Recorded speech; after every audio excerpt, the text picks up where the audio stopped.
아저씨 이렇게 한적한 곳에도 집이 있을까요? 지금 가는 곳은 사람들이 잘 안 오는 곳이긴 한데 가보면 아가씨도 마음에 들 거예요. 밤바람이 차갑게 부는 강원도의 어느 한적한 도로. 가을에나 입을 만한 코트를 입고 추위에 벌벌 떨고 있는 한 젊은 외국인 여성이 있습니다. 그 앞에 멈춰서는 택시 한 대. 그 택시는 잠시 가다가 중간에 한 남성을 태우는데요. 여성은 긴장하고 경계를 하는 눈치입니다. 택시기사님과 한 남성 그리고 외국인 여성이 탄 택시는 가로등 하나 없는 한적한 산속을 향해 가고 있습니다. 추위와 긴장감 때문인지 여성의 이마에는 땀이 맺힙니다. 그리고 차가 아니면 도저히 올 수 없을 것만 같은 목적지에 도착했습니다. 잠시 후 그 남성의 정체를 알게 된 외국인 여성은 깜짝 놀라는데요. 과연 그들이 도착한 곳은 어디며 그 남자는 또 누구였을까요? 안녕하세요. 세계인들의 한국에 대한 감동적인 이야기를 전해드리는 감동 뭉클입니다. 오늘은 부모님의 기대에 항상 앞만 보며 달려왔던 한 젊은 여성 사업가가 한국의 어느 마을에서 겪게 된 이야기를 들려드리겠습니다. 지금 시작합니다. 안녕하세요. 저는 이탈리아 패션 기업의 전속 모델 겸 경영까지 도맡아 하고 있는 파비아나라고 합니다. 제가 오늘 전해드리고 싶은 사연은 강원도 여행 도중 겪은 한국에 대한 기억과 제 인생을 바꾸게 해준 한국 남자에 관한 이야기입니다. 저희 부모님은 이탈리아에서 큰 패션 회사를 경영하고 있습니다. 대대로 패션업을 이어가고 있는 가족 기업이라 엄마도 큰 딸이자 가장 능력이 뛰어난 저에게 기업을 승계시켜줄 생각이 있으셨어요. 그래서 저는 모델 활동을 하면서도 대학원 활동도 멈추지 않았죠. 타이트한 스케줄에 몸도 마음도 너무 힘들었어요. 직장이 없어서 힘들어하는 분들도 있지만 본인 의지와는 상관없이 일을 너무 많이 해서 고통스러운 사람들도 있잖아요. 20대 초반부터 그렇게 계속 일을 하니 몸과 마음이 너무 힘들어서 우울증까지 올 지경이었습니다. 그러다 언제부터인가 사람들을 만나면 숨이 막히고 불안한 공황장애 증상까지 나타나기 시작했어요. 삶이 너무 지치고 힘들다고 엄마에게 말했습니다. 하지만 엄마는 이해하지 못했죠. 남들보다 훨씬 많은 기회를 잡고 있으면서 이걸 더 밀어붙이지 못하면 결국 뒤처질 거라면서 제 정신력이 약하다며 소리치셨습니다. 저는 이미 강박증 때문에 밤마다 불면증이 심해져서 수면제와 공황장애 약까지 부모님 몰래 먹고 있는 상태였습니다. 그날은 저도 감정이 주체가 안 돼서 엄마가 나를 이해하지 못한다면 아예 기업 승계권을 포기하고 당분간 엄마와 떨어져 있겠다고 엄마에게 대들었어요. 그러자 엄마는 아주 분노하시며 저를 몰아붙이셨습니다. 하지만 모든 것을 포기한 저에게는 아무 소리도 들리지 않았어요. 당장 내일이라도 숨이 막혀 죽을 것만 같았습니다. 더 이상 물러설 곳은 없었어요. 그렇게 엄마와 크게 다투고 저는 처음으로 혼자 여행을 가기로 결심했습니다. 그래서 저는 여행지를 검색해봤어요. 너무 사람이 많지 않은 조용하고 한적한 곳으로 가고 싶었습니다. 친구들은 저에게 코스타리카나 바하마 같은 따뜻하고 아름다운 비치를 볼 수 있는 곳을 추천해줬어요. 다른 어떤 친구들은 유럽이나 캐나다 쪽이 더 낫다고 했습니다. 저는 평소에는 쉽게 갈 수 없는 제가 잘 모르는 특별한 곳을 가고 싶었습니다.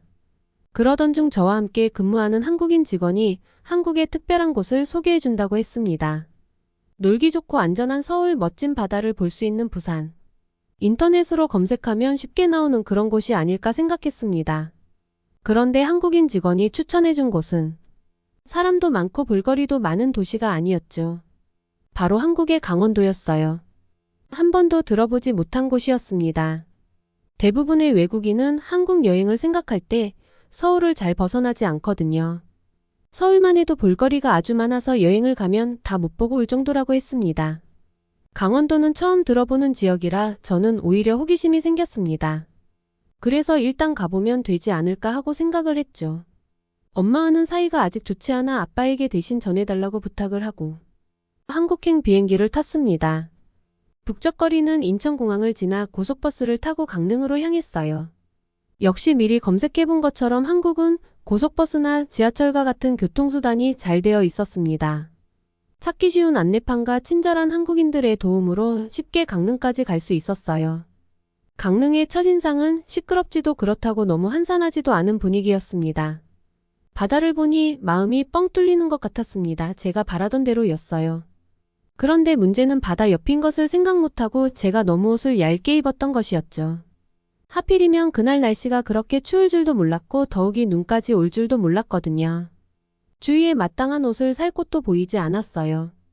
그렇게 얇은 코트만 입고 찬바람이 부는 거리에서 몇십 분을 기다려 드디어 택시를 잡았습니다. 택시 아저씨가 절 보시고 젊은 아가씨가 그러다 감기에 걸리겠다고 걱정스러운 표정으로 바라보며 말씀하셨어요. 그러면서 요새 강원도로 여행 오는 외국인들이 많아져서 간단한 영어를 공부하고 계시다고 하시더라고요. 강원도에 내려서 영어로 대화할 수 있는 분을 만나서 정말 반가웠습니다. 그래서 혹시 따뜻하게 잘 수 있는 숙소가 있느냐고 여쭤봤습니다. 그러자 택시기사님이 지금 주말이라 숙소 잡기가 어렵다면서 여기 사는 사람들만 아는 숙소가 있다며 데려다 준다고 하셨습니다. 그런데 그 숙소에 도착하려면 택시를 타고 가다가 중간에 내려서 한참 걸어서 올라가야 한다고 하셨어요. 딱히 갈 곳이 없어서 저는 알겠다고 하고 아저씨를 따라갔습니다. 가로등도 있지 않아서 혼자 가기가 너무 무서웠는데 다행히 오늘 여기에 가는 남성분이 있다고 아저씨께서 어디론가 전화를 하시더니 잠시 후 나타난 한 남성분과 같이 만나서 올라가게 되었습니다. 그분은 한국분인데도 영어를 유창하게 잘 하셨습니다. 처음 보는 저에게 추워 보인다며 가지고 있던 캐리어에서 담요 하나를 빼서 이것이라도 어깨에 걸치라며 빌려주셨습니다. 담요 하나만 걸쳤는데도 훨씬 나았어요. 대화를 하며 올라갔는데 그분은 서울에서 회사를 경영하는 건축가이시고 고향인 강릉의 한옥과 온도를 이용한 건축물을 만드셨다고 하셨습니다. 그래서 주말마다 서울과 강릉을 오간다고 하셨어요. 그 이야기를 들으니까 한옥도 그렇고 온돌도 그렇고 평소에 알지 못하는 내용이라 호기심이 생겨서 더 듣고 싶어졌습니다. 온돌이란 한국에서 시작되어 이제는 많은 나라가 재창조하고 있는 획기적인 난방 방식이라고 하셨어요. 온돌에 관한 이야기를 듣다 보니 어느새 산 정상에 올랐더라고요. 그런데 그곳의 아저씨께서 설명해 주신 한옥에 첨화를 했으면서 현대 건축물의 형태를 띤 특이한 숙소가 있었습니다. 여기가 바로 택시기사 아저씨가 저에게 알려주신 그 숙소였습니다. 그런데 더 놀라운 것은 그 집의 주인이자 건축가가 바로 저와 함께 올라왔던 분이라는 거였어요. 숙소에 도착하자 중년의 아주머니께서 아저씨를 반겨주셨습니다. 숙소는 여러 가지 테마의 방이 준비되어 있었습니다. 어느 방은 침대가 있고 다른 방은 바닥에 이불이 준비되어 있었습니다. 중요한 건 모든 방에 라디에이터가 없고 온돌 방식으로 되어 있다는 것이었어요. 저는 이왕이면 제대로 한국식 수면을 느끼고 싶어서 이불방을 선택했습니다. 이불방을 선택했을 때 처음에는 이불만 깔고 바닥에서 자면 일어났을 때 허리나 어깨가 너무 아프지 않을까 생각했습니다. 아프다고 해도 이게 그 나라의 특별한 수면 방식이니까 체험해도 좋다라고 생각했죠. 그런데 전혀 아프다거나 고통스러웠다거나 하지 않았어요. 오히려 침대보다도 훨씬 편하면서도 바닥의 온기가 모두 느껴졌습니다. 밤마다 불면증으로 수면제를 먹고 잤었는데 온돌에서는 약 없이도 숙면을 취할 수 있었습니다. 그렇게 저는 그 숙소에서 거의 3달 정도를 지냈어요. 승용차를 렌트해서 강릉의 구석구석을 모두 여행하기도 했죠. 강릉 주변에 구경할 곳이랑 바다가 잘 보여서 참 좋았습니다. 이미 겨울이라 단풍이 지고 벌거벗은 나무들이 아쉬웠지만 그 나름대로 운치가 있었어요.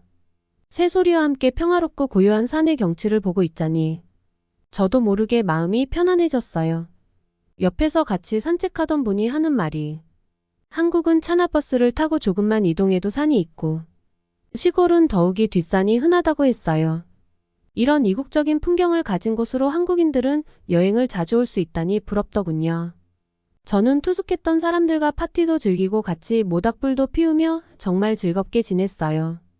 한국의 음식 문화도 많이 접할 수 있었는데요. 숙소에서 친해진 친구와 함께 건강식을 먹으러 종종 다녔습니다. 아침에 주인 아주머니가 해주시는 밥을 하나도 남김없이 다 먹었어요. 원래 저는 아침을 커피와 빵으로 대충 먹었는데 빵이 아닌 밥이랑 국을 먹었더니 속도 따뜻하고 하루 종일 아주 든든했습니다.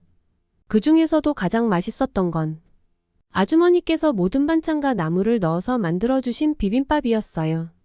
야채와 밥만 넣어서 무슨 맛이 있을까 했는데 참기름을 넣자 고소한 냄새가 식욕을 돋구더라고요.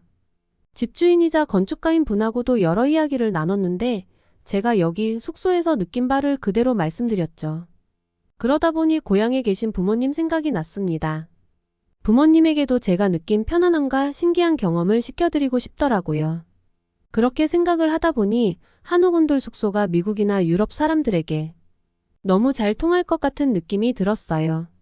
일단 온돌 바닥에서 자는 그 느낌이 그동안 힘들었던 제 마음을 모두 녹이는 기분이 들어서 신기했거든요. 사실 평소에 제가 넓은 방에서 혼자 잘 때 뭔가 따뜻함이 없는 외롭고 차가운 느낌이 든 적이 많이 있었습니다. 한국의 온돌은 그런 느낌과는 정반대였어요.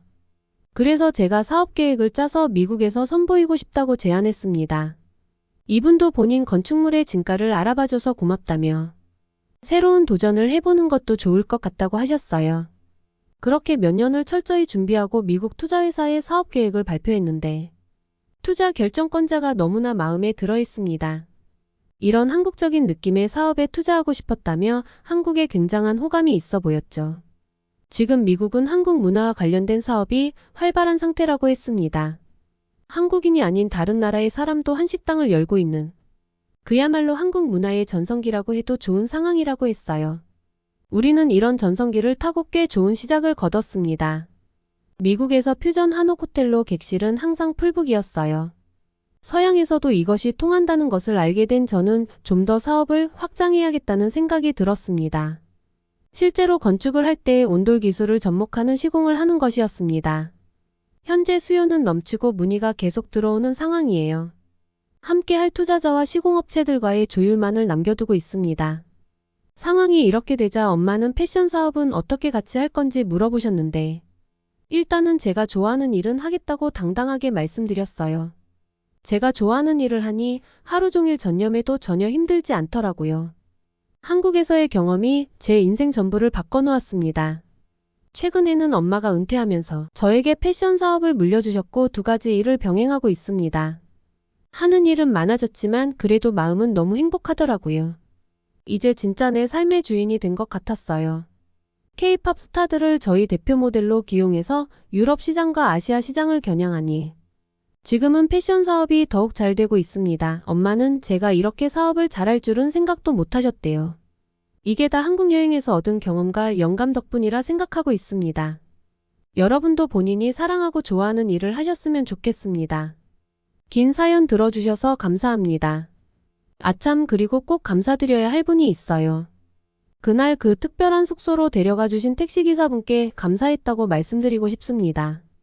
사연 잘 들으셨나요? 우연히 한국 직원에게 소개받고 아무 생각 없이 떠난 한국 여행이 사연자분의 인생에 새로운 도전을 만들어 주었네요. 서울과 부산 말고도 한국에 있는 숨은 보석 같은 여행지가 더 많이 알려졌으면 좋겠다는 생각이 들었습니다. 그리고 온돌과 관련된 사업이 계속해서 확장해서 한국 고유의 전통 문화가 세계로 더욱 알려지기를 바라며 오늘의 영상을 마치겠습니다. 오늘의 사연 어떠셨나요? 온돌과 한옥에 대한 시청자 여러분의 의견을 댓글로 남겨주세요. 감동뭉클에서는 감동적이거나 재미있는 실제 사연들을 제보받고 있습니다. 소개해주고 싶은 사연이 있으시면 위 메일로 제보해 주시기 바랍니다. 오늘도 여러분의 하루의 작은 즐거움이라도 되었기를 바라며 지금까지 감동뭉클이었습니다. 구독과 좋아요, 알람 설정을 누르시고 다음번에 올라오는 새로운 영상 소식도 받아보세요. 끝까지 시청해주셔서 감사합니다. 다음에 더 좋은 영상으로 찾아뵙겠습니다.